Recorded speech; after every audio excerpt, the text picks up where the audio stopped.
Good morning students. Good morning, good morning और ज़ोर से good morning. Good morning ma'am. Okay, thank you. चलो आज हम चालू करेंगे chapter number 4, that is special cases in corporate accounting. So this is a pure theory chapter, a pure theory chapter. Okay, ऐसे मुंह मत बनाओ थ्योरी के नाम से। ऐसे अभी से तुम लोगों ने मुंह बनाना चालू किया, ऐसे ऐसे मुंह बनाने लगे हो। अभी नहीं चलेगा ऐसे मुंह मुंह बना के। Don't worry, we will take nice nice examples. I will try कि तुमको ना ऐसा एंग्रॉस लगे लेक्चर। तो एंग्रॉस लगने से पहले मेरा सिस्टम ने अभी मुझे तंग करना चालू कर दिया है। आ जाओ। So the first topic is valuation of shares.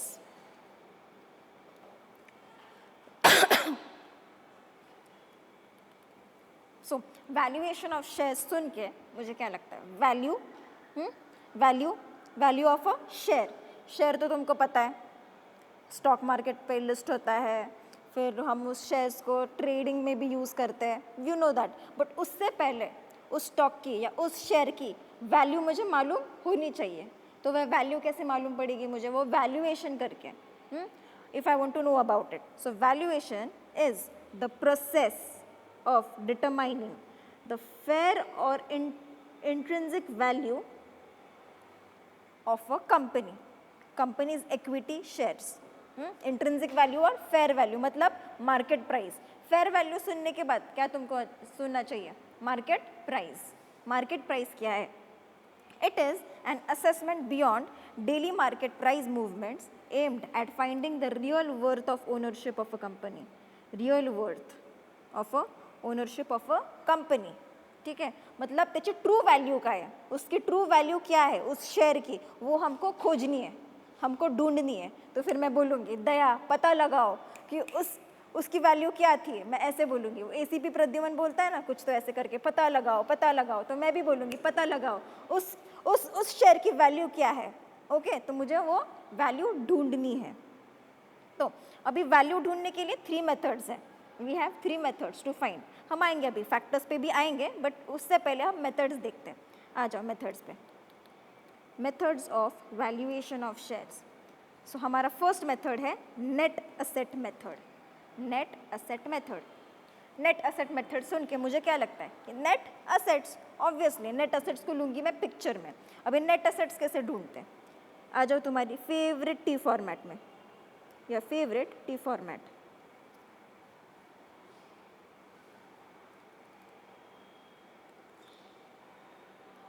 So this is my T format. अभी T format में मुझे बताओ, इस साइड पे होते हैं तुम्हारे एसेट्स, इधर है तुम्हारे liabilities. Okay, and this is my equity share capital, and तुम्हारे इधर आएंगे सारे लाइबिलिटीज। फिर these will be my asset side पूरा। फिक्स्ड असेट्स रहेंगे, कुछ करंट असेट्स रहेंगे।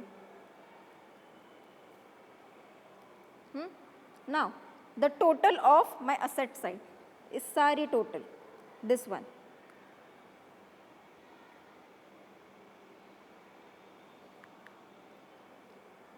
ये मेरी असेट साइड पूरी minus my liabilities, minus my liabilities will give me my net assets. So this will give me net asset. जो net assets मिल गए, total assets minus liabilities will give me my net assets. So net assets divided by the equity shares I have, equity shares I have will give me value per share. Okay, valuation per share as per which method? Net asset method. Simple. Net asset method बहुत simple है। Total assets minus liabilities will give me net assets. So net assets divided by equity shares. Highlight कर लो अपने notes में, this is important. If there is a short note on this, you will have to code this formula.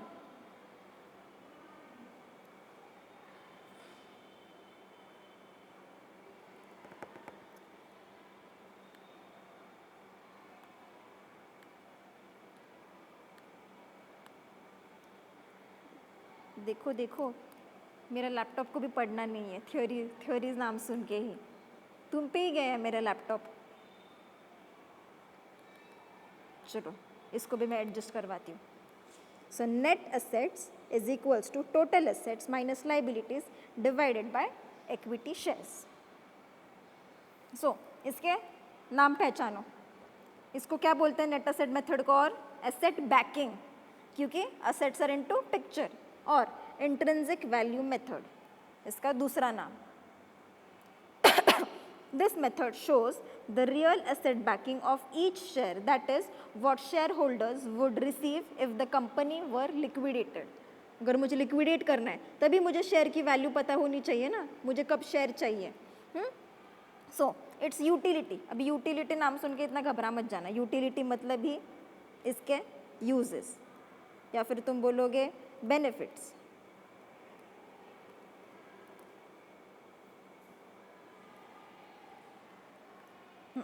कब कब use करेंगे हम net asset method? When we are liquidating the company, जब हमको मर्जर्स और एमैल्गमेशंस करना है। अब आएंगे हम मर्जर्स पे, अगले एपिसोड में हम देखेंगे मर्जर्स और एमैल्गमेशन को, एब्जॉर्प्शन भी आएगा पिक्चर में। सो एक्विजिशन फॉर कंट्रोल। अभी एक्विजिशन फॉर कंट्रोल नाम सुनने के बाद तुमको फटाक से याद होना चाहिए, that is my holding subsidiary. My holding subsidiary, control सीखा था उस टाइम पे, acquisition of control. So holding company क्या करती है? Holding company will acquire control in subsidiary. So लिखो इधर holding subsidiary in bracket, holding subsidiary.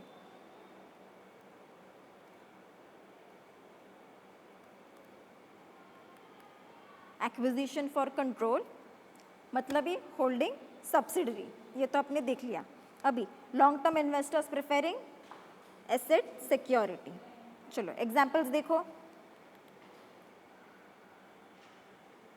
DLF Limited, real estate giant, valuation often relies on land and property holdings, that is asset heavy. मतलब ये valuation किस basis पे होगी? Land and property के basis पे इस कंपनी की। These are examples. Kingfisher Airlines, liquidation के वक्त नेट एसेट मेथड यूज की थी उन्होंने। So creditors got examined to recover the dues.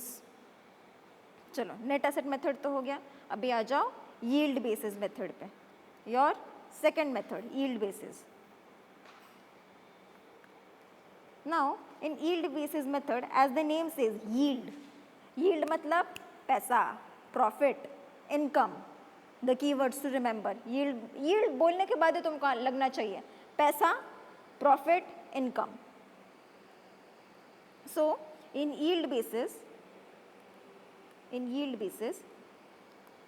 the valuation is based on expected returns or either from profits or dividend.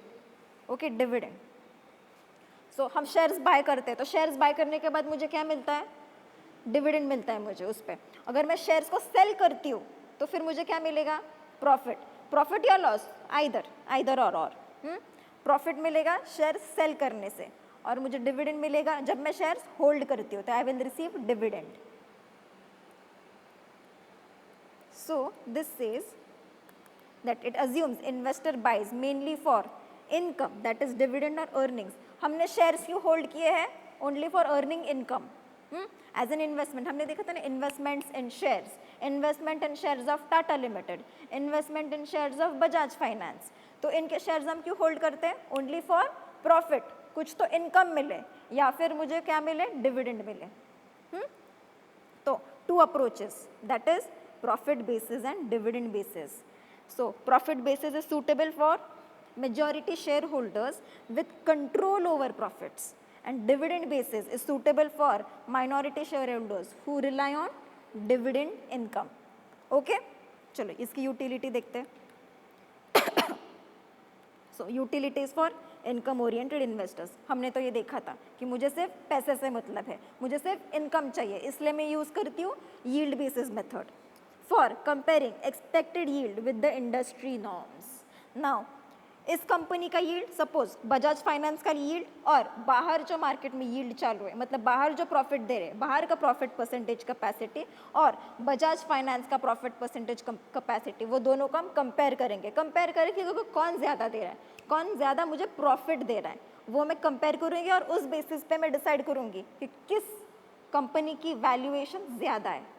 Okay, so that is my comparison of yields. Helps in assessing the earning capacity and sustainability. Again the same point. ऐसा खाया तो अभी ऐसा खा लेते हैं. Okay.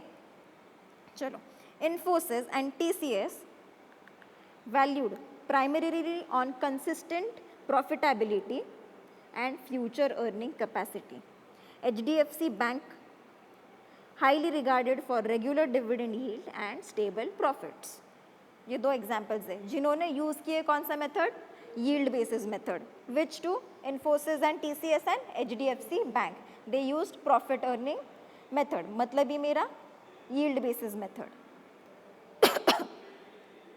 और next is third method is fair value method. Fair value method तो बहुत ईजी है, बहुत ईजी है. Fair value method is average of net assets, average of net assets and yield value. मतलब ही जो पहले दो मेथड्स किए थे ना हमने, ये method valuation of net asset methods and yield basis, इन दोनों का एवरेज आउट करूँगी मैं. जो मुझे वैल्यू मिली थी नेट असेट बेसिस से, नेट असेट मेथड से, और जो वैल्यू मुझे मिली यील्ड वैल्यूएशन से, उन दोनों को मैं ऐड करूँगी divided by 2, that is averaging out. Okay, चलो. सो average of net asset value and yield value. It provides a balanced valuation considering both tangible asset backing, मतलब ही net assets, and earning capacity, मतलब ही मेरी yield value, yield value. तो अगर मैं इसको plus करूँगी, net asset method, net asset value basis, yield value basis divided by 2. Okay, चलो. So it is widely used in mergers, buybacks and legal disputes. Reduces biases of single methods. मतलब ही मैं क्या बोलूँगी, ना तेरा ना मेरा. नेट असेट बोलता है ना तेरा ना मेरा, हम दोनों इक्वल पे आते हैं, फेयर पे आते हैं, फेयर वैल्यू यूज़ करते हैं, इसलिए ये मेथड आया वैल्यूएशन में. It provides more reliable and acceptable valuation, increased relevance, enhanced transparency, better decision making. क्योंकि अभी फेयर वैल्यू है, मैंने बोला था ना तेरा ना मेरा, हम बीच में सेटल करते. सो यील्ड बेसिस सेज ना मेरा, नेट मेथड ऑल्सो सेज ना मेरा. सो ना तेरा ना मेरा, हम फेयर वैल्यू पे आके सेटल हो जाते for better decision making and improved comparability. So इसके एग्जांपल्स देखो. वोडाफोन आइडिया मर्जर, उस टाइम जब वोडाफोन और आइडिया मर्ज हो रहे थे, that time fair value was considered. Okay, when Tata versus Mistry dispute was going on, that time courts ने क्या प्रेफर किया था, fair value for giving the market price, adjustable market price. चलो अभी आते हैं factors affecting valuation of shares. Methods तो देख लिए, अभी फैक्टर्स देखते हैं. So in factors I will check my internal factors पहले.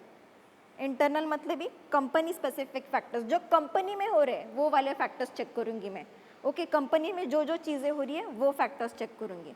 सो वो फैक्टर्स चेक करते वक्त मैं देखूँगी कि कंपनी का बिजनेस कैसा है, नेचर क्या है business, what is the nature of the business. Okay, फिर कैपिटल स्ट्रक्चर को चेक करूँगी. I will be checking my capital structure. Capital structure ही मतलब मेरा डेट इक्विटी रेशियो, उसको चेक करूँगी. फिर प्रॉफिटेबिलिटी एंड डिविडेंड पॉलिसी को चेक करूँगी कि वो कंपनी कितना प्रॉफिट दे रही है, कितना डिविडेंड दे रही है, उसकी पॉलिसीज़ क्या है, वो सब कुछ मैं चेक करूँगी. Then regular profits, dividend payments and increase in investors' trust. Past dividend record, पिछले साल, मैं पिछले साल का भी सर्च करूंगी कि अरे पिछले साल ना कंपनी ने कितना कितना डिविडेंड पे किया था. I will check the history. In short मैं हिस्ट्री निकाल रही हूँ कंपनी की to check whether the valuation is going on the right basis. Then net tangible asset, मतलब ये मेरा नेट एसेट मेथड बेसिस आएगा. Net tangible assets, goodwill and reputation. Goodwill and reputation, फिर वो भी देखूंगी कि ये कौन सी कंपनी है, इसकी गुडविल क्या है, इसकी रेप्यूटेशन क्या है, मार्केट में इसकी कितनी इज्जत है. ठीक है, इज्जत बोलने का, इज्जत अच्छा लगता है इज्जत बोलने में. सो गुडविल और रेप्यूटेशन मतलब उस कंपनी की क्या इज्जत है मार्केट में, वो देखना है. Then competence of directors. Competence of directors, तो डायरेक्टर उस कंपनी के कितने कॉम्पिटेंट है वो चेक करेंगे. नाउ किंगफिशर का तुमने सुना होगा एग्जाम्पल, तो किंगफिशर का नाम सुनने के बाद तुमको कौन याद आता है? विजय माल्या. देखो एकदम जल्दी 2 मिनट में बोल दिया तुमने Vijay Mallya. So tell me, would you invest in a company where Vijay Mallya is a director? No, obviously no, है ना. वो पैसे लेके भाग गए, अभी वो विदेश में बैठे हुए हैं, राइट.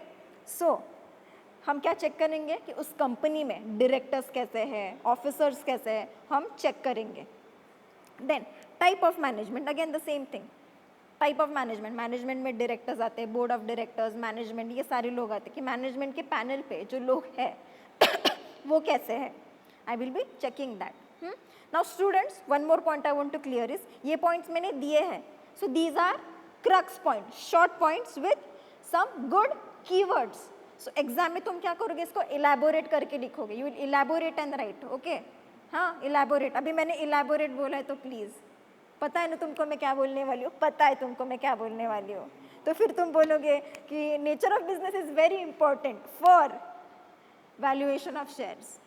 फिर तुम नेक्स्ट लाइन पे लिखोगे capital structure is most important for valuation of shares. ऐसा मत लिखना, मैंने कीवर्ड्स तुमको दिए हैं और कीवर्ड्स में तुमको दिए हैं मैंने क्या, तुम्हारे हेडिंग्स, सब हेडिंग्स यू कैन से, और कीवर्ड्स. ओके, चलो एक्सटर्नल फैक्टर्स पे आते हैं.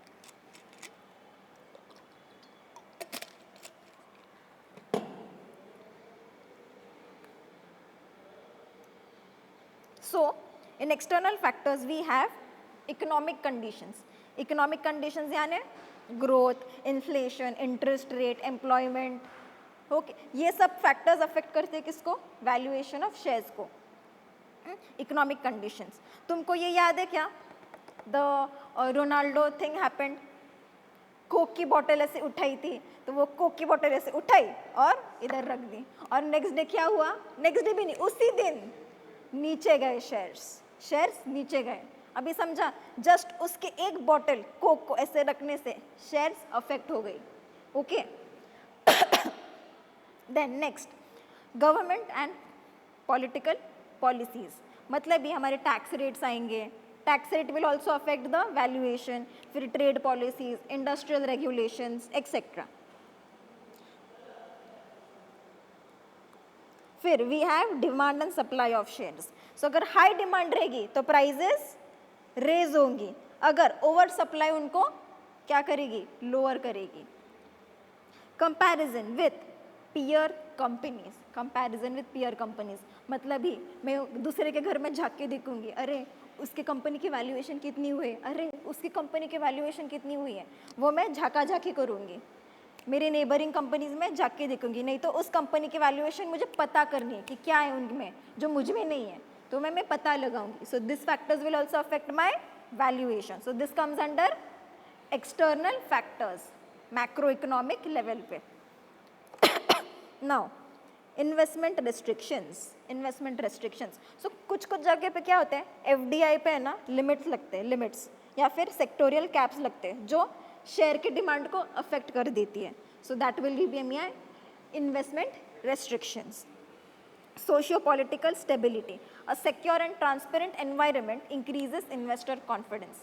ओके, अगर मुझे पता है कि मैं इन्वेस्ट करने वाली हूँ, तो इन शॉर्ट अगर मुझे पता होगा कि वो कंपनी अच्छी है, so it will boost investors confidence. So ये हो गए मेरे external factors. Once more I am repeating students, these are just short points in crux.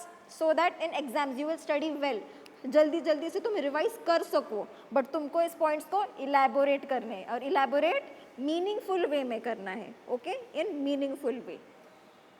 चलो, रिसेंट ट्रेंड्स इन वैल्यूएशन आ जाओ।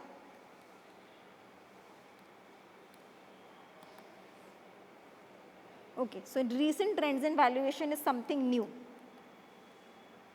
मतलब ही जनरेशन जेड वाले वैल्यूएशन। अब हम कौन सी जनरेशन है? We are generation Z, we all are generation Z, gen Z. तुम क्या को बोलते हो उसको? जेन जी बोलते हो ना, ऐसे करके। We are Gen Z, generation Z. मैं जनरेशन जेड बोलूँगी, तुम लोग जेन जी बोल देना, मैं जनरेशन जेड बोलूँगी। सो हम जनरेशन जेड वाले वैल्यूएशन टेक्निक्स देखेंगे, ओके। सो पहली है value discounted cash flow technique. Discounted cash flow technique, इधर मुझे तुमको बताना है कुछ तो, हाँ। प्रेजेंट वैल्यू आएगा, प्रेजेंट वैल्यू ऑफ मनी। तुमको वो डोरेमोन की टाइम मशीन याद है क्या? डोरेमोन की टाइम मशीन। तो डोरेमोन की टाइम मशीन में वो बैठता है डोरेमोन टाइम मशीन में और जाता है फ्यूचर में, नहीं तो फ्यूचर को डोरेमोन आता है प्रेजेंट में। तो वैसे ही डिस्काउंटिंग फैक्टर होता है, तो वो डिस्काउंटिंग फैक्टर क्या करेगा? फ्यूचर के मनी को प्रेजेंट वैल्यू पे लाएगा। सो that is my discounting factor. तो वो फैक्टर यूज करके मैं वैल्यूएशन कर सकती हूँ। Next, relative valuation. Relative valuation मतलब ही मैं क्या यूज़ करूँगी? पी मेथड, मेरा enterprise value, EBDIT method. Now what is this EBDIT method? Now PE ratio, right here. PE ratio का फुल फॉर्म इधर लिख के रखो, किधर तो राइट हियर। पीई मतलब profit earning ratio, profit earning ratio, and EV EBDIT, EV मतलब ही enterprise value, enterprise value upon earnings before interest, tax, depreciation and amortization, that is my EBITDA। हम उसको EBITDA बोलते हैं, EBITDA and amortization, okay। Now asset based with intangibles, asset based with intangibles, so recognition of brand value, patent, goodwill and technology। so asset based with intangibles मतलब ही उस business की reputation क्या है, कितना खानदानी बिजनेस है वो, क्या रेप्यूटेशन होल्ड करते हैं, गुडविल क्या है उस बिजनेस का। Now tell me, will I invest in Tata Limited? Yes, I will invest, क्योंकि उसकी इमेज अच्छी है। Will I invest in Bajaj Finance? Yes, उसकी भी इमेज अच्छी है। Will I invest in Kingfisher? No. अभी तुम ऐसे किंगफिशर को माइंड में लोगे और फिर किंगफिशर सुनने के बाद तुमको कौन याद आएगा? Vijay Mallya, okay. So next, ESG factors, ESG factors. So companies with strong environmental, social and governance practices command higher valuation. ठीक है, आजकल नई प्रैक्टिस निकली है, कुछ तो है ना, सोशल, एनवायरमेंटल या गवर्नमेंट के लिए कुछ तो करना चाहिए, गवर्नेंस प्रैक्टिसेस से कुछ तो करना चाहिए, ESG प्रैक्टिसेस करना चाहिए। जितना तुम ESG प्रैक्टिसेस करोगे उतनी तुम्हारी कंपनी भारी हो जाएगी। सो that will boost my valuation. Next, recurring revenue models, recurring revenue models. So streaming companies valued higher due to predictable income. Next is globalization and cross-border deals. Globalization and cross-border deals. Cross-border deals मतलब ही मेरे बाहर के state, not even state, बाहर के countries के साथ मैं transactions कर रही हूँ। I am doing transactions with the cross border countries, with other countries. US के कंट्रीज से हम इंपोर्ट कर रहे हैं, एक्सपोर्ट कर रहे हैं, so that is also going to affect my valuation. तो जब एक्सपोर्ट इंपोर्ट करेंगे तो टैक्स इफेक्ट आएगा, करेंसी का इफेक्ट आएगा और geo political risk will come into picture. चलो, इस तरह से हमने वैल्यूएशन का चैप्टर खत्म कर लिया है, मतलब ये 4.1 वैल्यूएशन ऑफ शेयर्स। अभी आते हैं 4.2, that will be my amalgamation, absorption and internal reconstruction. चलो, इसमें मजा आएगा तुमको एमालगमेशन में। एमालगमेशन, एमालगमेशन मतलब combination of one or more companies coming together and forming a new company, okay, तो क्या करते हैं, सपोज ए लिमिटेड आती है, उसके सारे एसेट्स और लाइबिलिटीज इधर नई कंपनी में ट्रांसफर करते हैं। बी लिमिटेड आती है, बी लिमिटेड उसके सारे एसेट्स और लाइबिलिटीज किधर ट्रांसफर करते हैं, इस नई कंपनी में। सो दो कंपनीज अपना घर बार छोड़ के कहाँ आते हैं, एक नई घर में रहने आते हैं। सो ए लिमिटेड अपना पुराना घर छोड़ के आता है, बी लिमिटेड अपना पुराना घर छोड़ के आता है। सो दोनों अपने अपने घर छोड़ के एक नए घर में रहने के लिए आ जाते हैं। So that is my amalgamation. Okay, चलो पढ़ के देखते हैं। सो amalgamation is the combination of two or more companies into a single entity, either by forming a new company or merging into an existing company, where assets, liabilities and shareholders interest मतलब ही मेरा share capital and reserves and surplus of the transferor company are transferred to the new or existing company। मैंने बोला था ना, घर बार छोड़ के नया घर में रहने आ रहे, मतलब ही ए लिमिटेड अपना सारा फर्नीचर सब लेके नए घर में आया इधर, बी लिमिटेड अपना सारा फर्नीचर लेके नए घर में आया। सो ए लिमिटेड ने लाया अपने असेट्स लाइबिलिटीज, बी लिमिटेड लेना है अपने असेट्स लाइबिलिटीज, दोनों ने अपने अपने असेट्स लाइबिलिटीज लाया नए घर में, नए कंपनी में, that is A B Limited. Okay, so analogy हमको अगर देखनी होगी तो फिर मैं ऐसे बताऊंगी कि ये दो रिवर्स हैं। ओके, ये दो रिवर्स है।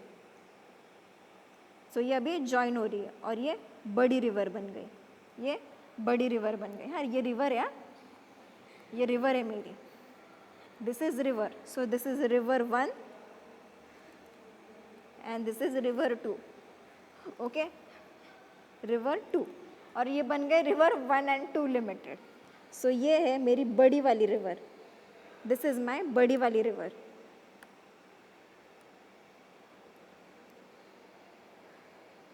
बड़ी रिवर। सो अभी बड़ी रिवर मतलब स्ट्रेंथ भी आ गए, रिसोर्सेज भी आ गए और रीच भी ज्यादा हो गई। सो मैं एक एग्जाम्पल लेती हूँ टू दिस। तुमको ये पता है क्या, डिज्नी प्लस हॉटस्टार, जियो सिनेमाज, दोनों ने अपना घर बार छोड़ दिया और एक नई कंपनी बना ली। क्या है वो, Jio Hotstar. So Jio cinemas and Disney plus Hotstar, now they are amalgamated into Jio Hotstar. Okay, इधर लिखो, ऐसे करके लिखो, जियो सिनेमा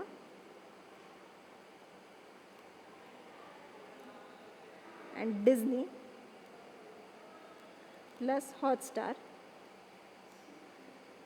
लिखवा के दिया है मैंने, मुझे मालूम है, पर हम फिर भी चार्ट में ड्रॉ करेंगे इसको। And right here Jio Hotstar.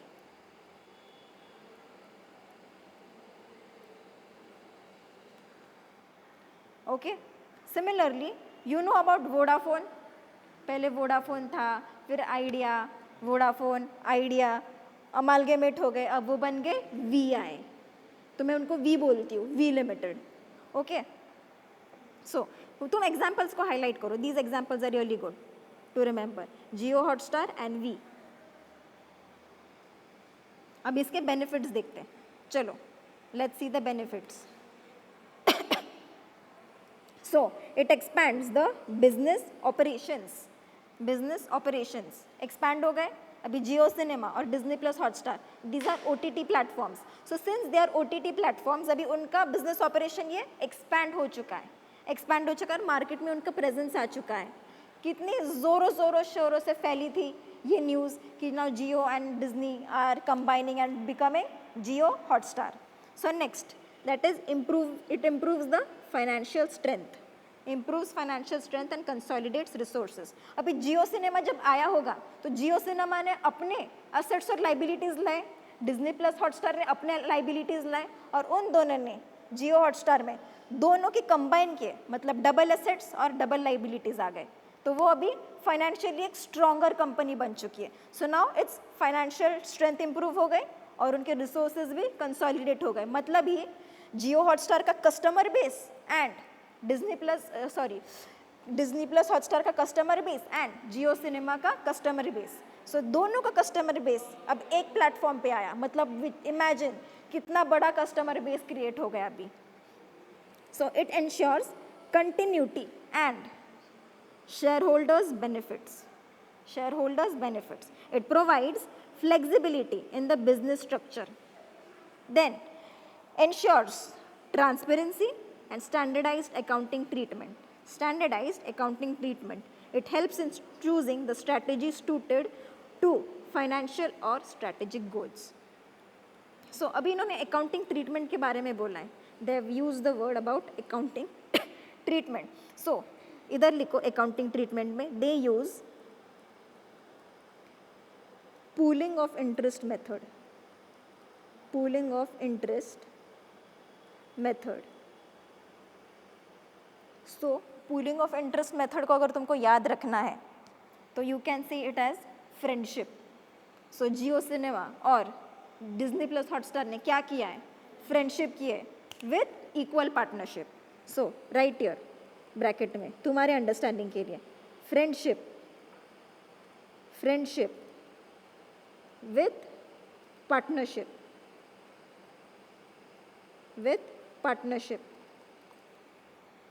and right here asset and liabilities are taken over at book value.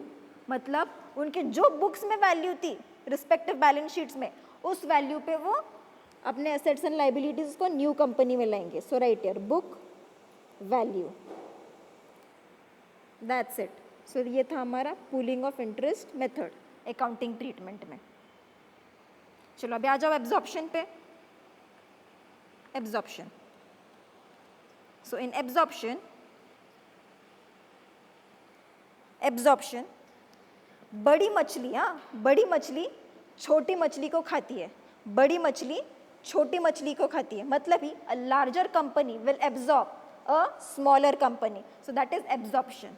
Okay, बड़ी मछली क्या करने वाली है, छोटी मछली को खाने वाली है. Okay, she is going to take everything. So मुझे बताओ, ये छोटी मछली है, ये डिसअपियर हो जाएगी, बट एग्जिस्टेंस में कौन है अभी, बड़ी मछली छोटी मछली को खा के और पावरफुल बन गई, उसका इम्यूनिटी और बढ़ गई. सिमिलरली कंपनी की भी स्ट्रेंथ और बढ़ गई. चलो देखो, absorption is when one company, the transferee company, takes over another company, the transferor company, and the transferor ceases to exist. So all assets, liabilities, shareholders' interest are transferred to the larger company. So अगर मुझे दिखाना होगा तो मैं ऐसे दिखाऊंगी. तो ये है मेरी छोटी मछली. रुको, मैं अच्छी मछली ड्रॉ करूंगी. रुको, ये है मेरी छोटी मछली. ओके, दिस इज माय छोटी मछली. ओके, एंड ये है मेरी बड़ी मछली. ये से खाने वाली है तो उसको मैं थोड़ा सा दिखाती हूँ, ऐसे मुंह ओपन कर रही है वो. सो ये है छोटी मछली.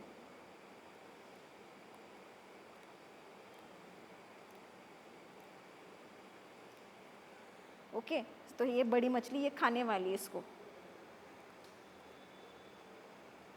इसके पीछे भाग रही है. So this is my small company.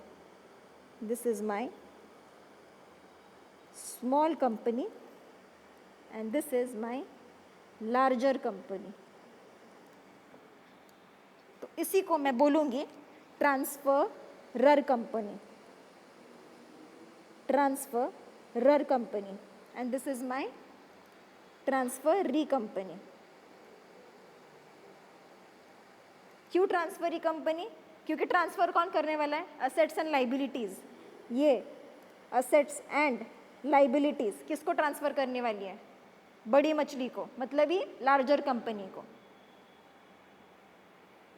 सो देखो analogy, a big fish swallowing a smaller fish, a big fish that is the absorbing company remains while the small fish, the absorbed company ceases to exist. So हमको और एक नाम मिल गया, तो add करो इधर, absorbed company. absorbed company, ये सिर्फ अलग अलग नाम है, और इसका absorbing company. absorbing company. सो की फीचर्स, आ जाओ की फीचर्स पे.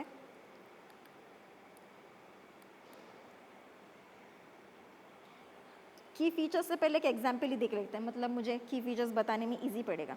सो in key features we have Meta acquiring Instagram. पता है ना, Meta has acquired Instagram. So Meta was बड़ी मछली एंड इंस्टाग्राम वॉज छोटी मछली. सो उसने उसको खा लिया. Then Walmart acquiring Flipkart. So Flipkart की अभी कौन है ऊपर? वॉलमार्ट. अभी और एक एग्जाम्पल अगर मुझे देना होगा तो I have one more example.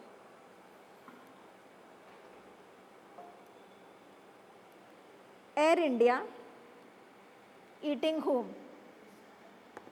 Right, Air India is eating Vistara airlines. So right here. So ये छोटी मछली कौन है? Vistara airlines. So Air India ने किसको अब्जॉर्ब किया था? विस्तारा एयरलाइंस को.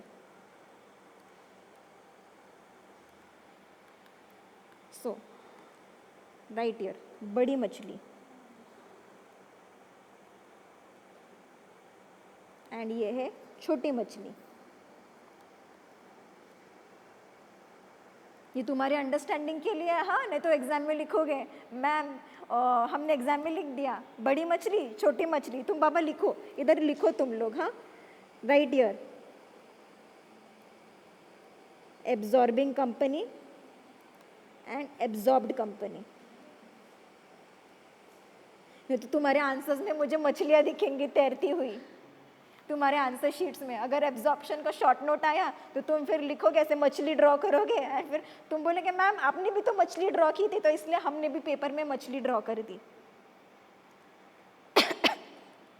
चलो, rapid growth, sorry rapid and inorganic growth. So quick expansion. Quick expansion अगर मुझे बताओ, विस्तारा एयरलाइंस, हाँ वो छोटी सी एयरलाइंस थी, तो उसके एम्प्लॉयज़, उनका रिसोर्सेज, स्टाफ, एवरीथिंग अभी किसने लिया? एयर इंडिया ने. सो एयर इंडिया टुक दैट. तो अभी एयर इंडिया के ह्यूमन रिसोर्सेज बढ़ गए, एयर इंडिया के स्टाफ बढ़ गई, एयर इंडिया के रिसोर्सेज भी बढ़ गए. So everything has now doubled. So this has made air India more a stronger company. So market share बढ़ गया उनका, ठीक है. एंड उनको फिर क्या लग रहा था, पता है क्या उनको क्या लग रहा था एयर इंडिया को? कि ना विस्तारा एयरलाइंस है ना हमारी कंपेटिटर लग रही है, राइवल लग रही है, तो इस राइवल को खत्म कर देते हैं. I will finish of my rival. और कैसे फिनिश ऑफ किया? Bye absorbing Vistara airlines. Economies of scale and scope, मतलब ही कॉस्ट एफिशिएंट हो गए. अभी कॉस्ट एफिशिएंट कैसी हुई? कि हमने विस्तारा एयरलाइंस को एब्जॉर्ब किया था. Since we have absorbed Vistara airlines, तो उनके सारे जो फंक्शंस हैं वो अभी हम में आ गए, उनके सारे जो टेक्नोलॉजीज थे वो हमने एब्जॉर्ब कर लिए हैं. सो एलिमिनेशन ऑफ कंपटीशन, मैंने बोला था ना हमने हमारे राइवल्स को ही रास्ते से हटा दिया, हमने हमारे राइवल्स को रास्ते से हटा दिया. डाइवर्सिफिकेशन, मतलब ही उनके जो नए टेक्नोलॉजीज है, नई technologies, new research and development, new services, new products, जो विस्तारा एयरलाइंस अपने पैसेंजर्स को देती थी वही अब क्या करेगी? एयर इंडिया उनको अपने काबू में ले लेगी. Access to technology and expertise, tax and financial synergies. So tax benefits लेंगे, कैपिटल का एक्सेस होगा क्योंकि अभी ले ही लिया है उनको, तो कैपिटल भी पिक्चर में आएगा. So Vistara airlines capital will also be mine. Enhanced brand and customer base, enhanced brand and customer base. Enhanced brand मतलब ही विस्तारा एयरलाइंस का नाम हुआ था, Vistara airlines had become successful, but फिर क्या हुआ, एयर इंडिया ने उसको एब्जॉर्ब कर लिया, तो गुडविल उनकी डबल हो गई। So it has a stronger brand portfolio. इसको सिर्फ हाईलाइट करो, कुछ कुछ कीवर्ड्स को। चलो, streamlined operations, streamlined operations, that is reduced overheads and elimination of redundancy and efficiency gains। तो हमारा एब्जॉर्प्शन भी खत्म हो गया। सो अभी अमालगमेशन और एब्जॉर्प्शन में तुमको ये पता है ना डिफरेंस। अमालगमेशन में दो अलग कंपनीज नई कंपनी बनाते हैं, और एब्जॉर्प्शन में पुरानी कंपनी ही एक छोटी सी कंपनी को खा जाती है, बट पुरानी कंपनी लिक्विडेट होती है क्या? नहीं, पुरानी company stage, that is in the present right now.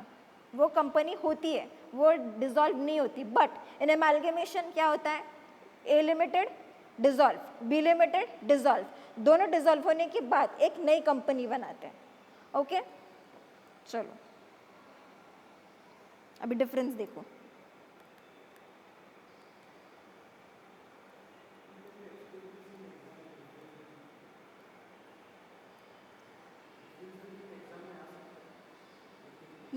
Yes. I told you these notes are designed in such a way that तुमको एग्जाम में हेल्प हो सके। Actually the thing is, in regular notes there are in detail, but since this is an exam oriented batch, we have taken a content which is necessary for you to appear in exam. Okay, so this difference between can come in exam। तो ऐसे कैसे बच्चों ने पूछते हो पूरा paper ही ना बता दूँ? तुम बच्चे तो मुझे बोलोगे मैम पूरा पेपर ही बता दो, है मैं तो मैं पूरा पेपर तो नहीं बता सकती हूँ, पूरा क्या मैं कुछ भी नहीं बता सकती हूँ, तुमको सिर्फ पढ़ना है। ओके, अच्छे से पढ़ो ना, क्यों मतलब पूछना है तुमको कि मैम ये एग्जाम में आ सकता है, मैम ये एग्जाम में आ सकता है। अब तुम डोरा द एक्सप्लोरर बन गए और फिर मुझे पूछ रही हो क्या ये आ सकता है, तो फिर मैं भी बोलूँगी नहीं आ सकता।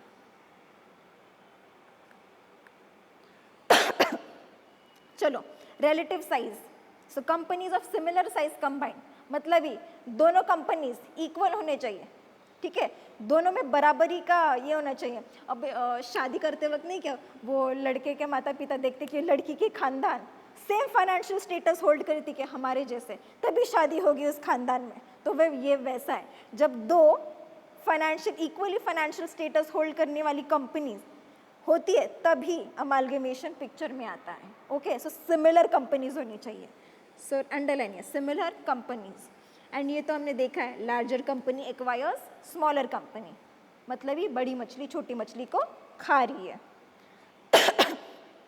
Corporate identity, so a new identity is formed and here acquirer identity continues, मतलब ये बड़ी मछली की आइडेंटिटी ये कंटिन्यू होती है।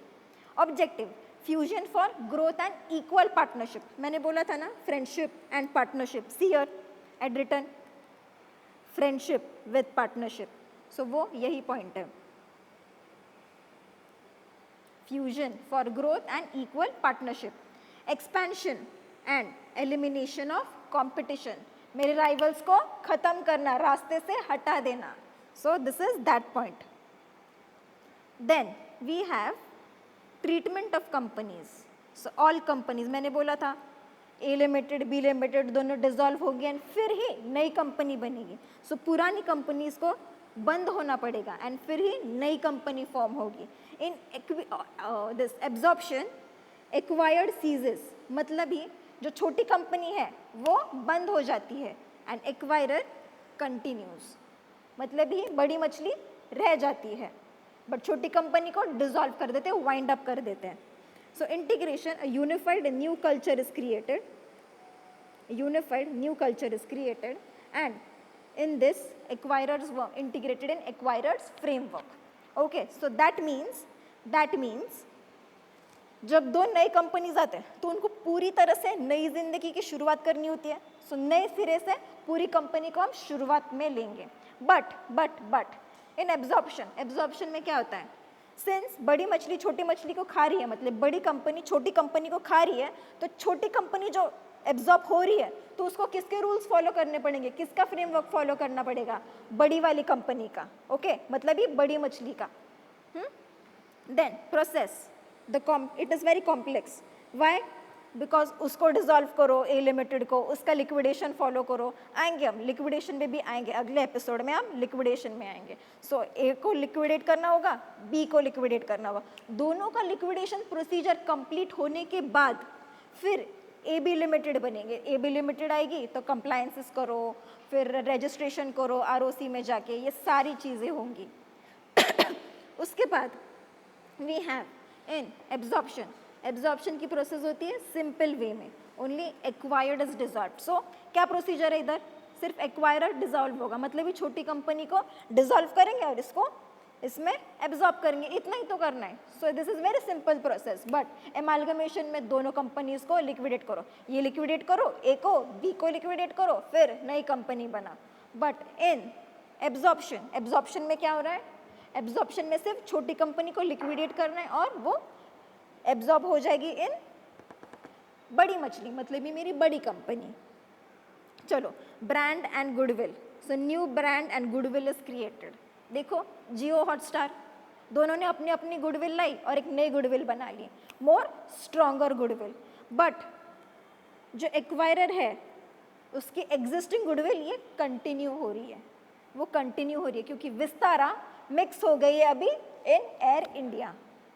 Financial treatment. So pooling of interests मैंने इधर बताया, देखो pooling of interest I have shown your pooling of interest. So this is my pooling of interest method. Pooling of interest मतलब friendship with partnership.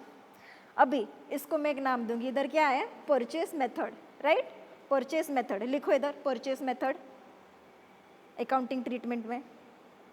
इधर एक star करो और लिखो accounting treatment,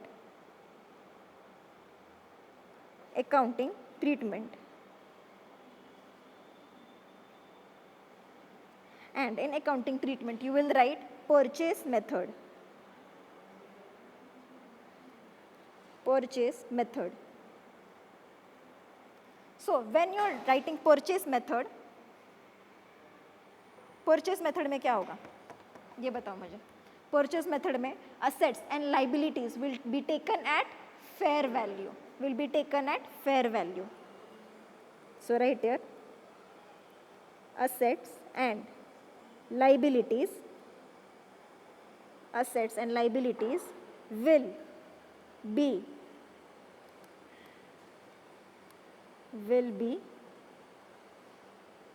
taken at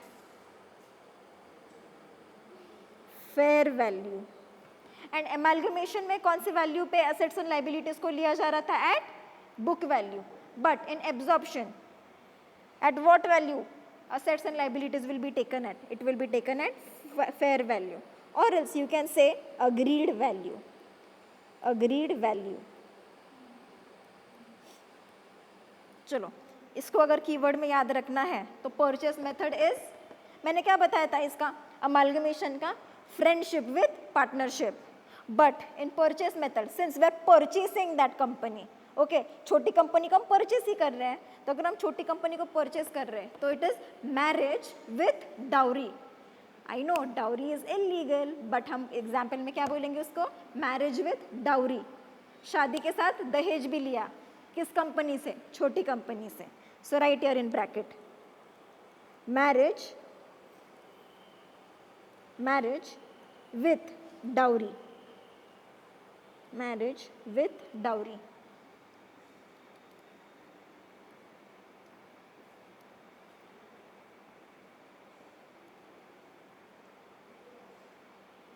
purchase method को इधर highlight करो और highlight your pooling of interest method. Okay, and इसका एरो ने इधर लेके जाके दिखाओ. Pooling of interest method and purchase method. समझा डिफरेंस बिटवीन, इधर तो किसी को कोई डाउट, नो. चलो आगे बढ़ते हैं. चलो let's start with internal reconstructions. So internal reconstruction is makeover make over of old company, मतलब ही जो मेरी एग्जिस्टिंग कंपनी है उसको मैं मेकअप करूँगी, ऐसा मुझे बोलना है क्या? नहीं, मेक ओवर करना है, मतलब ही उसकी फाइनेंशियल हेल्थ को इम्प्रूव करना है। जैसे मैं घर की सफाई करती हूँ, फिर घर को रेनोवेट करना है, वैसे ही मुझे कंपनी की भी सफाई करनी है, कंपनी को भी रेनोवेट करना है। I want to renovate my company. वो कैसे रेनोवेट करूँगी, अब देखते हैं। So internal reconstruction is reorganization of company's capital structure internally without affecting the legal existence to improve the financial health. It is the internal remedy to reduce losses, reorganize capital and improve solvency. ठीक है, मतलब ही मुझे क्या करना है, मेरी जो capital है, मेरी बैलेंस शीट है, हाँ, मेरी बैलेंस शीट में जो मेरी लाइबिलिटी साइड है, उधर जो इक्विटी कैपिटल लिखते हैं उसको मैं रीऑर्गेनाइज करूँगी, मेरा जो डेट है उसको थोड़ा कम करूँगी, मेरे फिक्टिशियस एसेट्स उनको निकाल लूँगी, प्रिलिमिनरी एक्सपेंसेस को उड़ा दूँगी, discount on issue of debentures को मैं क्या करूँगी, निकाल दूँगी, ओके, उड़ा दूँगी मेरे इसमें से। So it is like renovating a house. ठीक है, आ जाओ इधर, अभी कुछ एग्जाम्पल्स देती हूँ मैं। सो इन एग्जाम्पल्स जो इंटरनल रिस्ट्रक्चरिंग के होंगे उसको है जेट एयरवेज, कैपिटल रिस्ट्रक्चरिंग उन्होंने की थी बट इट फेल्ड, इधर लिखो it failed. Next Kingfisher airlines, अभी तो ये आपको पता है Kingfisher airlines was a hit case. So Kingfisher airlines ने भी इंटरनल रिकंस्ट्रक्शन करने की कोशिश की थी but that also failed, it failed. Now लिखो इधर वन मोर एग्जांपल, गोदरेज, लिखो गोदरेज, इन्होंने भी इंटरनल रिकंस्ट्रक्शन की but it was successful, it was successful. Okay, चलो आ जाओ की बेनिफिट्स देख लेते हैं।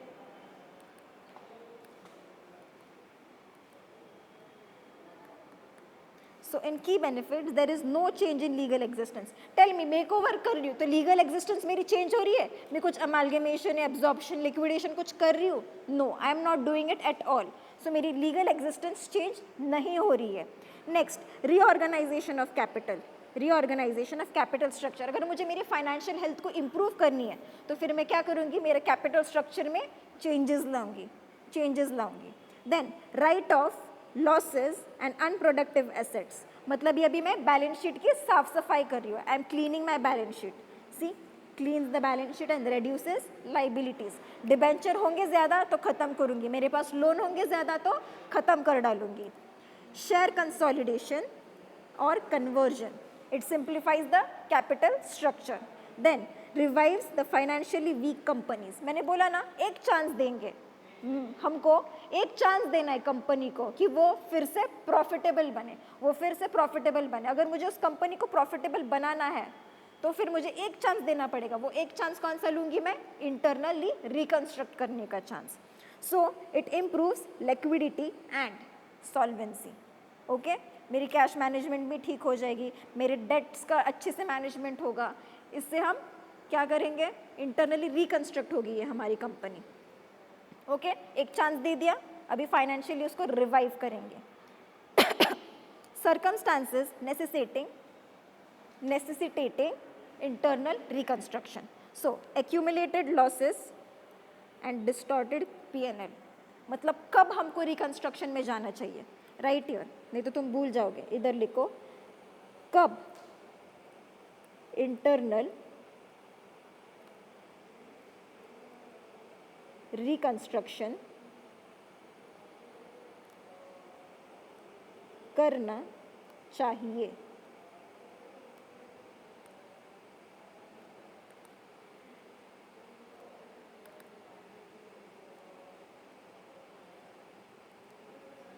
चाहिए, ओके। सो कब करना है? जब मेरे बैलेंस शीट में एक्यूमुलेटेड लॉसेस होंगे, डिस्टॉर्टेड P&L हो गया, ओवर वैल्यूड एसेट्स होंगे, मतलब ही ज़्यादा वैल्यू पे मैंने एसेट्स दिखाए हैं। देन फिक्टिशियस एसेट्स, मेरे फिक्टिशियस एसेट्स मतलब ही हमने फाइनल अकाउंट्स में किए थे preliminary expenses. preliminary expenses, discount on issue of debentures, commission with no real value. Then capital erosion and negative net worth, मतलब ये मेरा नेगेटिव में गया है कैपिटल, नेगेटिव में गया है कैपिटल, इसलिए तो हम रीऑर्गेनाइज कर रहे हैं ना कैपिटल को, बिकॉज वो नेगेटिव में चला गया है, बिकॉज अभी मेरी लाइबिलिटी साइड ज़्यादा है और असेट साइड कम है. Now restore credibility and confidence.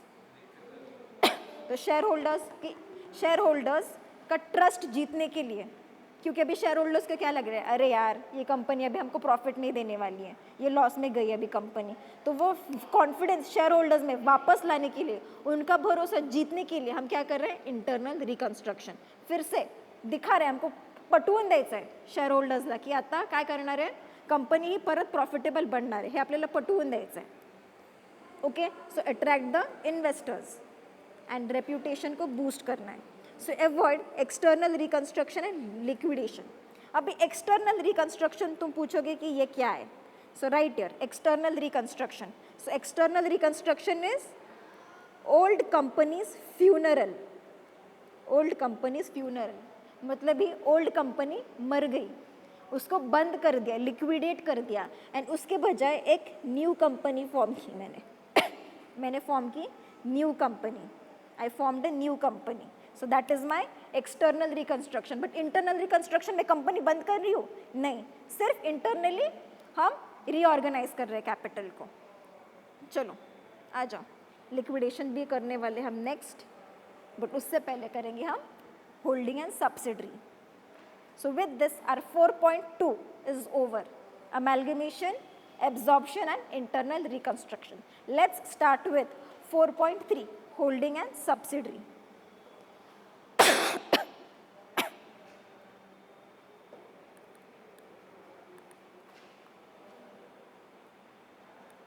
So अब आप जाओ तो आपके AS वाले लेक्चर में,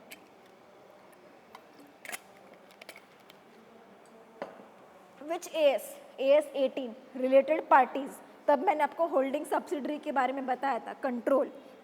अभी मुझे बताओ एक कंपनी दूसरी कंपनी इसकी होल्डिंग या सब्सिडरी रिलेशनशिप में कब आएंगे. Okay, I right here A limited holds 60% of B limited. तो मैंने क्या क्या क्राइटेरिया बताए थे कंट्रोल के लिए, मोर than 50% of total voting power. ठीक है, control on composition of board, मतलब ही मेरे पास, मतलब उस होल्डिंग कंपनी के पास पावर है क्या करने की, डायरेक्टर्स को अपॉइंट करने की और निकालने की, to remove the directors. So जब मेरे पास ये 60% और control on board of composition रहेगा, so control on composition of board, ये दोनों क्राइटेरियाज फुलफिल होंगी, तब मेरा क्या होगा, मैं बनूंगी होल्डिंग कंपनी. किसकी, जिसमें मेरा स्टेक है, that will be my subsidiary company. चलो देखो, ये सिर्फ टेक्निकल लैंग्वेज में भी लिखवा के दिया है. Control can be exercise through ownership of more than 50% of voting power और द पावर टू अपॉइंट और remove the majority of shareholders of another company. So ये थी होल्डिंग कंपनी. अभी सब्सिडरी कंपनी मतलब company which is controlled by another company, और वो another company कौन है, मैं किससे कंट्रोल हो रही हूँ, from the holding company. So controlled by another company is my holding company. और होल्डिंग कंपनी क्या करती है, होल्डिंग कंपनी मेरे में कंपोजिशन रखती है. किसकी कंपोजिशन, बोर्ड ऑफ डायरेक्टर्स को निकालने की या अपॉइंट करने की. And it exercises more than 50% of total voting power. Same definition, सिर्फ टेंस बदला है, active voice and passive voice. Okay, चलो एग्जाम्पल देखो, Tata holding and Tata Motors, TCS. So Tata Sons is holding, Tata Sons is holding company, and उसके बच्चे कौन कौन है, Tata Motors and TCS. Okay, similarly Alphabet Inc is a holding company and उनके subsidiaries कौन है, Google and YouTube.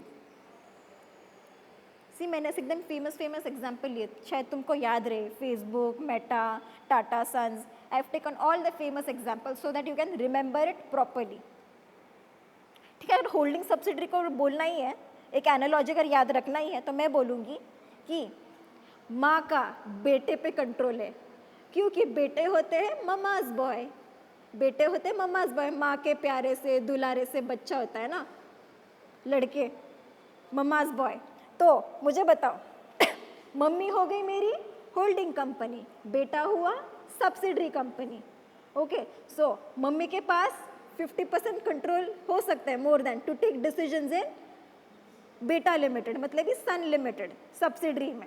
ओके, फिर उसके डिसीजंस को वो कंट्रोल ले सकती है, पावर ले सकती है. बट मुझे बताओ, सब्सिडरी कंपनी होल्डिंग की डिसीजंस ले सकती है क्या? हाँ, सन जो है वो मम्मी के लाइफ के डिसीजंस ले सकते हैं क्या?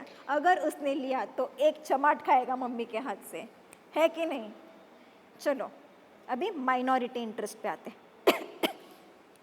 होल्डिंग तो देख लिया. ओके, अभी मुझे अगर माइनॉरिटी इंटरेस्ट समझाना है तो मैं बनाऊंगी एक कंपनी. ओके, ये है मेरी कंपनी. ओके, ये मेरी कंपनी है. Okay, this is by holding company. ये होल्डिंग कंपनी होल्ड कर रही है shares, held by holding company. So suppose ये है 80%. ओके, ये 80% किसने होल्ड किया है? होल्डिंग कंपनी ने. ओके, अभी रिमेनिंग 20%, 80%, 50% के ऊपर गया, कंट्रोल आ गया, तो ये होल्डिंग कंपनी का पार्ट है. बट ये जो 20% है, दिस 20% ये किसका है? ये आउटसाइडर्स का है. So this is held by outsiders, और उन्हीं आउटसाइडर्स को मैं बोलूँगी माइनॉरिटी इंटरेस्ट. माइनॉरिटी इंटरेस्ट लिखो, माइनॉरिटी इंटरेस्ट. और मैं इनको बोल भी सकती हूँ as non controlling interest, non controlling interest. Okay, so ये मेरे आउटसाइडर्स है, छोटे छोटे. So these are outsiders, and ये सारी होल्डिंग की एरिया है. So this is my holding 80% and 20% जो बचा है वो है माइनॉरिटी इंटरेस्ट. चलो पढ़ते हैं इसमें क्या दिया है. Minority interest refers to the portion of equity ownership in a subsidiary company that is not owned by the holding company. See, this area, is it held by the holding company? No, and that's why it is a minority interest. It represents the shareholders of outsiders. It represents the shareholders of outsiders. So think of a pizza shared among friends. Holding company owns bigger slices, but the smaller is given to others. Features देखो, it exist in consolidated financial statement. इसको ही मैं बोलती हूँ CFS of a holding company. It represents ownership less than 50% in a subsidiary. देखो ये 20% है कि नहीं, 50% से less. Shares profit, losses and net assets allocated to minority share holders shows non controlling interest in the subsidiary. अभी मैंने बताया can fluctuate with the changes in subsidiary ownership or profits. आ जाओ देखो, हमने ये एग्जाम्पल लिया था ना, इसको ही कंटिन्यू करते हैं. सो टाटा सन ओन्स 70% ऑफ टाटा मोटर्स, ये तो पता है, बट रिमेनिंग 30% किसके पास है? आउटसाइडर्स, मतलब ही minority interest. Similarly Reliance Industries owns 80% of Reliance Jio, तो रिमेनिंग 20% किसके पास है? माइनॉरिटी इंटरेस्ट के पास, मतलब ही आउटसाइडर्स के पास. No, it is not similar to associate companies, not at all. In associate companies you need more than 25% stake. चलो आ जाओ, व्हाट इज लिक्विडेशन. अभी हमारा 4.3 खत्म हुआ है, that is holding subsidiary. We are going to the last part, that is 4.4 liquidation. So liquidation क्या है, डिफरेंसेस देखेंगे compulsory and voluntary winding up में। सो लिक्विडेशन मतलब ही कंपनी को बंद करना, बेच दो सारे एसेट्स जो भी है, लाइबिलिटीज को निकालो, एसेट्स को जो भी है बेच दो, एसेट्स को बेचो, बेच के पैसे आएंगे, वो जो पैसे आएंगे लाइबिलिटीज को पे कर देंगे। ओके, लाइबिलिटीज को हम पे कर देंगे। So read, liquidation is a process of winding up a company by realizing its assets, paying off the liabilities and distributing the balance if any among the shareholders, leading to cessation of the company. Cessation मतलब closure of the company, closure of the company। आ जाओ, compulsory तो दो types के winding up है, compulsory winding up and voluntary winding up. So compulsory winding up, voluntary winding up कौन दिखता है, bye IBC 2016 के अंदर जाते हैं। So whence we are in compulsory winding up, compulsory winding up होता है through NCLT, national company law tribunal, national company law tribunal. And voluntary winding up किससे होता है, आईबीसी मतलब ही इंसॉल्वेंसी बैंक्रप्सी कोड 2016। लिखो, सो जब हमको कंपल्सरी वाइंडिंग अप में जाना है, हम क्या करेंगे, एक पिटीशन फाइल करेंगे, किसको, एनसीएलटी को।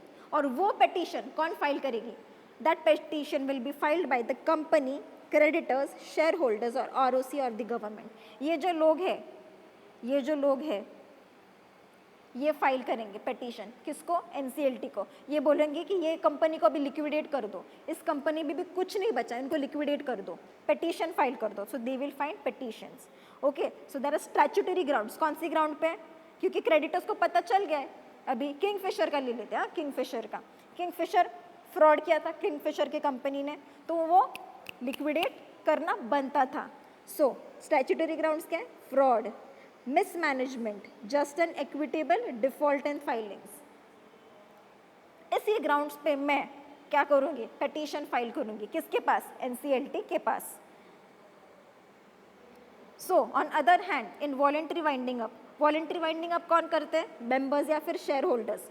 वो भी एनसीएलटी के पास जाते हैं क्या, नहीं, इसमें एनसीएलटी के पास नहीं जाते इसमें रेजोल्यूशन पास करते, दे पास अ रेजोल्यूशन। इधर एनसीएलटी के पास पिटीशन फाइल करते और वॉलेंट्री वाइंडिंग अप में रेजोल्यूशन पास करते कंपनी में कि हमको इस कंपनी को लिक्विडेट करना है, और किसका अप्रूवल लेके, क्रेडिटर्स का अप्रूवल लेके।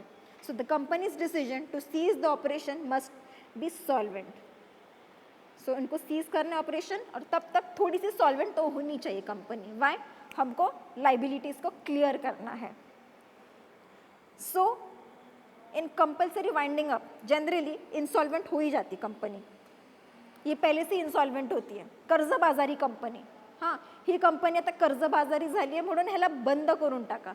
But this company when we are going in voluntary winding up, when we are going in voluntary winding up मतलब खुद से वाइंडिंग अप कर रहे हैं हम। ओके, जब खुद से कर रहे हैं तब तक वो सॉल्वेंट तो होती है, बट अभी मुझे लग रहा है अभी ना मुझे मन नहीं है, मुझे कंपनी चलाने की मन नहीं है, मुझे बंद करनी है अभी कंपनी, बस अभी मेरा मन भर गया इस कंपनी से, तो मैं उस कंपनी को बंद करने जा रही हूँ। सो इधर डिफ़ॉल्ट वगैरह कुछ नहीं होता, बट कंपलसरी में डिफ़ॉल्ट्स होते हैं, हमको क्रेडिटर्स को पैसे देने होते हैं, इधर डिफ़ॉल्ट्स नहीं होते।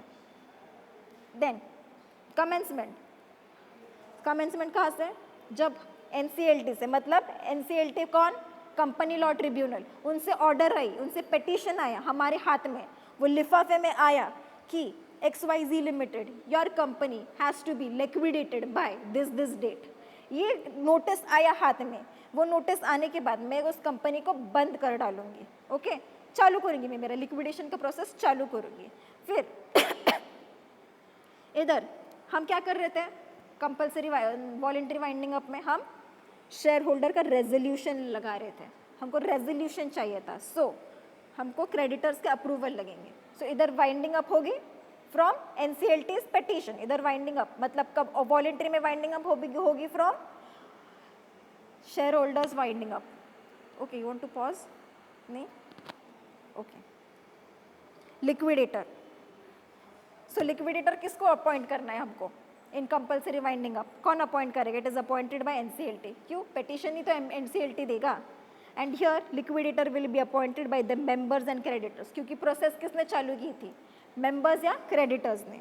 So this will be my insolvency professional and he will be my official और कंपनी लिक्विडेटर. इधर मैं बोलूँगी इसको ऑफिशियल लिक्विडेटर और इधर मैं बोलूँगी उसको आईपी, मतलब ही इंसॉल्वेंसी प्रोफेशनल. सो इधर ओवरसाइट कैसी होगी, continuous supervision by NCLT. NCLT ने पिटीशन फाइल की है कि नहीं, तो एनसीएलटी हमेशा है ना अपनी नाक बीच बीच में डालते रहेगा, वो चेक करते रहेगा कि सब कुछ अच्छे से ठीक से हो रहा है कि नहीं लिक्विडेशन की प्रोसेस. और इधर लिक्विडेटर ही सब मैनेज करेगा. सो आईबीबीआई ओवरसाइट लेगी और एनसीएलटी सिर्फ फाइनल डिसोल्यूशन में आएगी. जब फाइनल स्टेज में पहुंचेगी तब एनसीएलटी पिक्चर में आएगा. Next, creditors protection. So they are protected by NCLT. So creditor को प्रोटेक्शन किससे मिल रही है, फ्रॉम द क्रेडिटर्स, एंड इनको in voluntary winding up, declaration of solvency and creditors approval. मतलब क्रेडिटर्स की अप्रूवल मिल गई और डिक्लेरेशन ऑफ सॉल्वेंसी, क्योंकि ये कंपनी तो इंसॉल्वेंट नहीं थी, ये तो सॉल्वेंट कंपनी थी. ये तो मैंने खुद से सॉल्वेंसी का डिक्लेयर किया और फिर मैंने बोल दिया कि अभी मेरा मन नहीं है कंपनी चलाने का, मुझे बंद कर दी नहीं कंपनी. अभी कॉस्ट एंड कॉम्प्लेक्सिटी, अभी ये कॉम्प्लेक्स प्रोसीजर है, लेंदी प्रोसीजर है और एक्सपेंसिव प्रोसीजर है. And in voluntary winding up is very simple, fast and cheaper, क्योंकि मैं तो सॉल्वेंट हूँ ना, मेरे पास पैसे हैं सबको पैसे देने के लिए. बट अगर ये insolvent company compulsory winding up में, तो कंपलसरी वाइंडिंग अप में मुझे पहले पैसा मैनेज करना पड़ेगा, एसेट्स को बेच के फिर मैं क्रेडिटर्स को पैसे दूंगी. तो क्रेडिटर्स को पैसे देने से पहले ऑफिशियल लिक्विडेटर क्या करेगा, खुद की लिक्विडेशन फीस या लिक्विडेशन रेम्यूनरेशन खुद के जेब में डालेगा.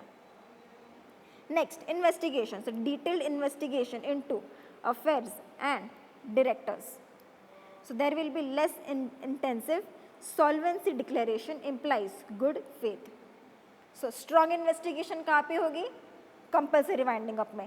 Less intensive liquidation होगी कहाँ पे, in voluntary liquidation.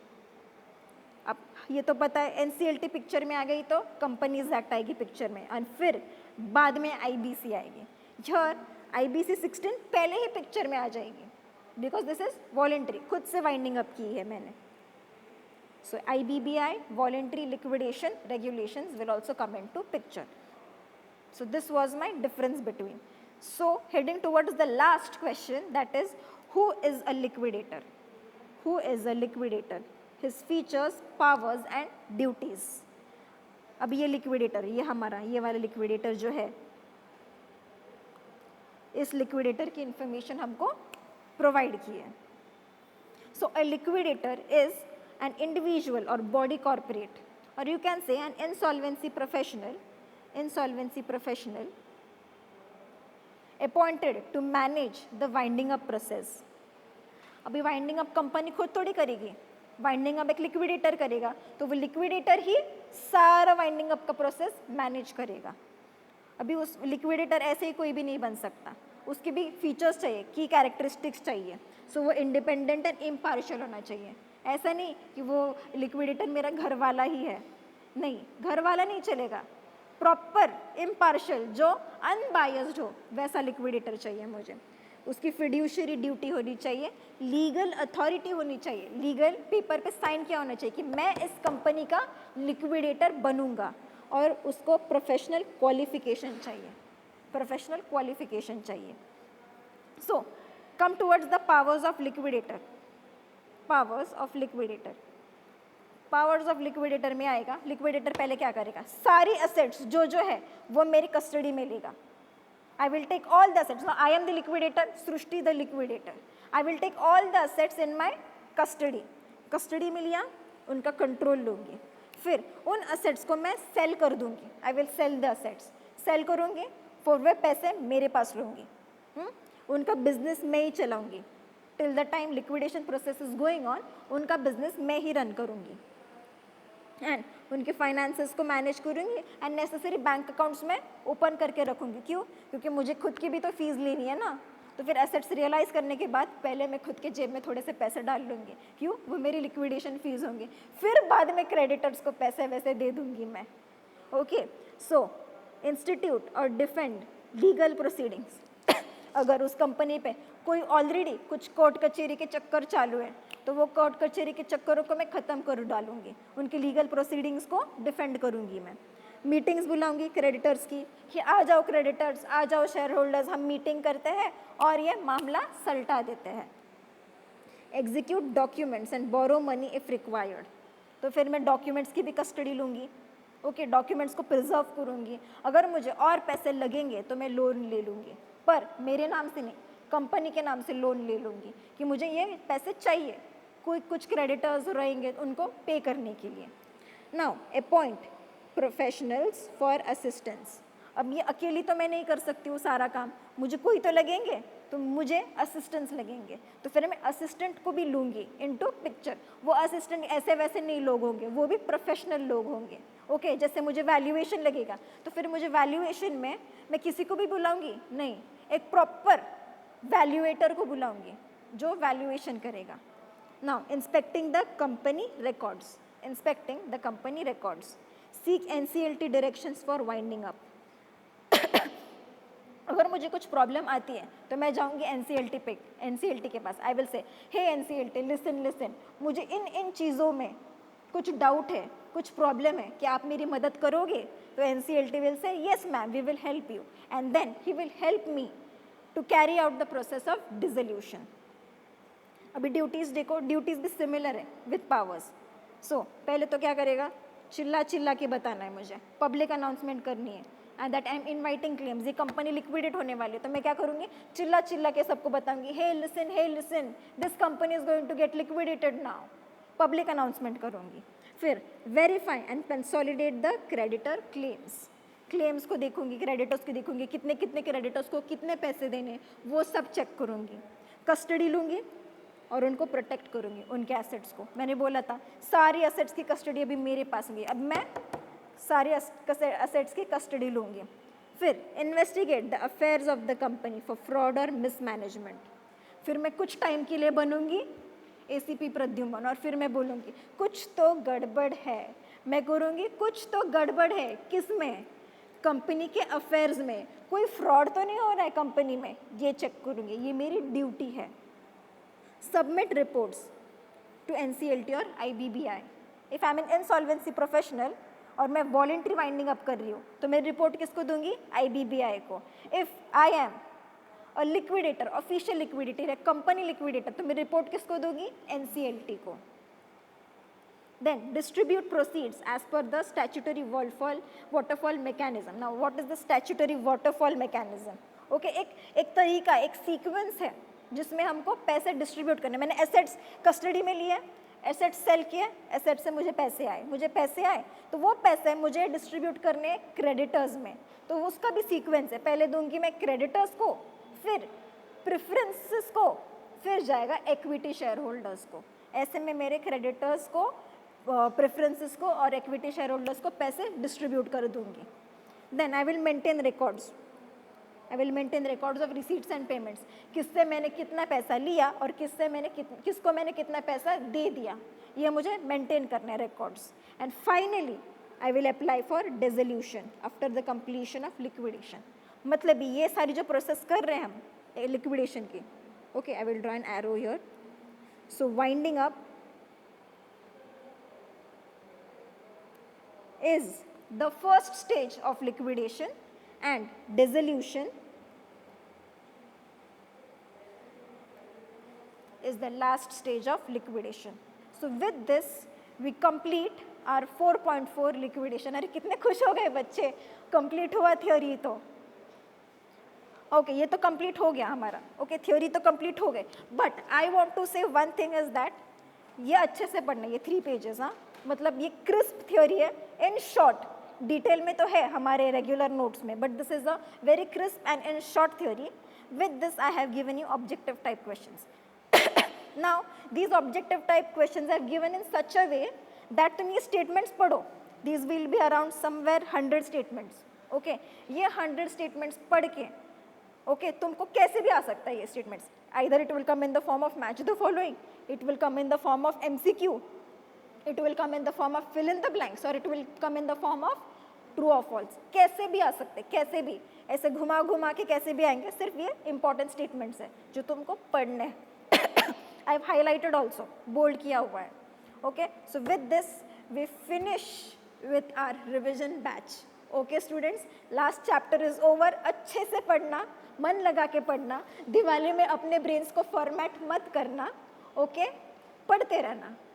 चलो, bye bye, see you soon in exams.